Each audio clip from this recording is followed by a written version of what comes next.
Governor noting that she spoke to Miss California soon after the, quote, liberal onslaught of malicious attacks began. Continuing the quote, I can relate as a liberal target myself. What I find so remarkable is that these politically motivated attacks fail to show that what Carrie and I believe is also what President Obama and Secretary Clinton believe. Marriage is between a man and a woman. You know, for me, we have made it very clear in our country that we believe in equality. How we get to full equality is the debate we're having. And I am absolutely in favor of civil unions with full equality of benefits, rights, and privileges. And I've also been a very strong supporter of letting the states maintain their jurisdiction over marriage. And I believe that was the right decision for a lot of reasons. Do you support, as they do in Alaska, granting same-sex benefits to couples? Well, not if it goes closer and closer towards redefining the traditional definition of marriage between one man and one woman, and unfortunately that's sometimes where those steps lead. For the past 8 years, leaders in Washington and in states across the country have tried again and again to enshrine discrimination in our Constitution. They have tried again and again to interfere with the most private decisions that we make as men and women, like who we share our lives with, raise our children with, who we entrust to be our advocates in our final moments in this world. These questions speak directly to whether or not we are truly free as Americans. 8 years later, we have another Republican nominee who's telling us the exact same things. This time he says it will be different. It really will. This time he's going to put country before party to change the tone, reach across the aisle, change the Republican Party, and change the way Washington works. And just like the Austin 12, this nominee has a running mate who says she has gay friends. One of my absolute best friends for the last 30 years who happens to be gay, and I love her dearly, and she is not my gay friend. She is one of my best friends who happens to have made a choice that isn't a choice that I have made. We've seen this movie before, folks, but as everyone knows, the sequel is always worse than the original. I will tell Americans straight up that I don't support defining marriage as anything but between one man and one woman, and I think through nuances we could go round and round about what that actually means, but I'm being as straight up with Americans as I can in my non-support for anything but a traditional definition of marriage. The Human Rights Campaign has every reason to be not just upset, but outraged that the President of the United States would use the power of his position to promote an amendment that for the first time would explicitly deny rights to any group of Americans. Constitutional marriage amendment, real quick. Are you for? I'm sorry. Are you for something like that? I am, in my own state, I have voted along with the vast majority of Alaskans who had the opportunity to vote to amend our Constitution defining marriage as between one man and one woman. I wish on a federal level that that's where we would go, because I don't support gay marriage.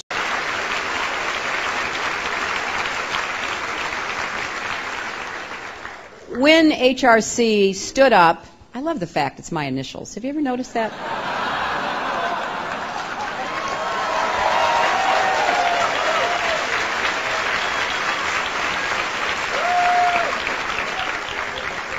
When HRC stood up and took on the federal marriage amendment, you were making an important statement, because this amendment was wedge politics at its worst.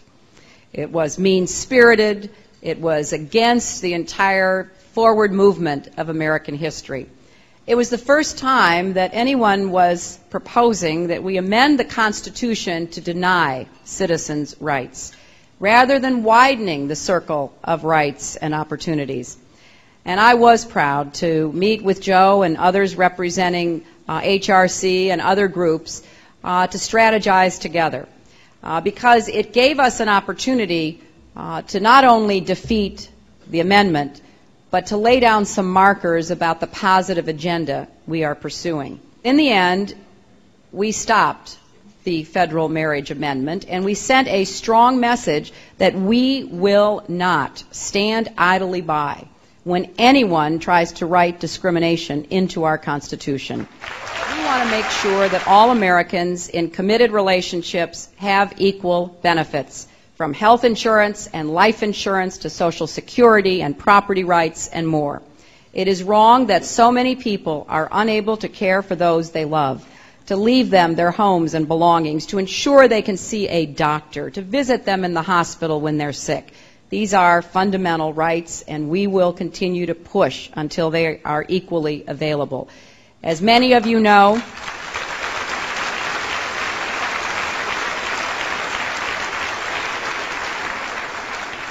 I have long supported civil unions, and that's why I am co-sponsoring the Domestic Partnership Benefits and Obligations Act, which would grant the same benefits to domestic partners of federal workers as those who are given to legal spouses. We're going to make sure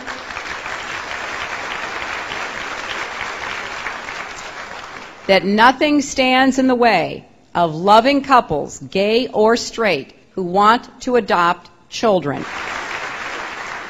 And I know, based on my experience in the last 2 years in the battle against FMA, that working with all of you, we can accomplish these goals because we have the same determination, the same can-do attitude, and the same great initials. And in the end, these issues speak to the core truths of our democracy. Sarah Palin was elected the mayor of Wasilla in 1996 with the strong backing of her church, the Wasilla Assembly of God. It wasn't just simply a matter of her using the religious right to get elected. She was one of them. Assembly of God ministers are well known in Wasilla for taking strong positions on moral issues, including this recent sermon by the current pastor. Everybody in the world has a guilty conscience. That's why homosexuals want laws of the land to justify their sin, because they have a guilty conscience. Around the time Palin became mayor, the church and other conservative Christians began to focus on certain books available in local stores and in the town library, including one called Go Ask Alice and another written by a local pastor, Howard Bess, called Pastor, I Am Gay. This whole thing of controlling, information, censorship, yeah, that's a part of the scene. Not long after taking office, Palin raised the issue at a city council meeting of how books might be banned, according to news accounts and a local resident, a Democrat, who was there. Mayor Palin asked the librarian, what is your response if I asked you to remove some books from the collection of the Wasilla Public Library? The Wasilla librarian, Mary Ellen Edmonds, the then president of the Alaska Library Association, responded with only a short hesitation. The librarian took a deep breath and said, the books in the collection were purchased in accordance with national standards and professional guidelines, and I would absolutely not allow you to remove any books from the collection. A few weeks after the council meeting, the mayor fired the librarian, although she was reinstated after a community uproar. You'd like to hope that elected officials understand the role of the librarian in democracy, that is, to provide access to information to everybody in the community. The Wasilla librarian, Mary Ellen Edmonds, left 2 years later, and according to friends, because it was just too hard working for Sarah Palin. I believe Sarah Palin said that homosexuality is a perversion, and we know that from the Bible. I do not think that Obama or Hillary Clinton or any of them have ever said that about gay marriage. I disagree completely. I do not think homosexuality is immoral. So I want to proceed with equalizing federal benefits. I want to repeal Section 3 of DOMA, which stands in the way of the extension of benefits to people in committed same-sex relationships, and I will be very strongly in favor of doing that as president. We all want an America defined by deep and meaningful equality, from civil rights to labor rights, from women's rights to gay rights, from ending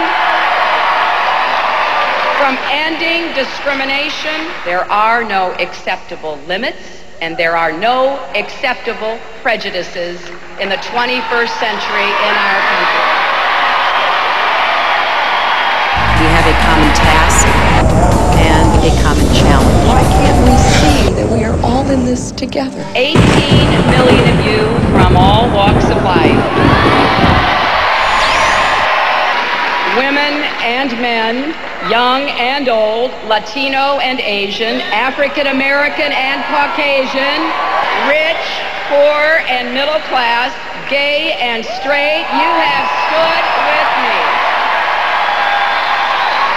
And I will continue to stand strong with you every time, every place, and every way that I can.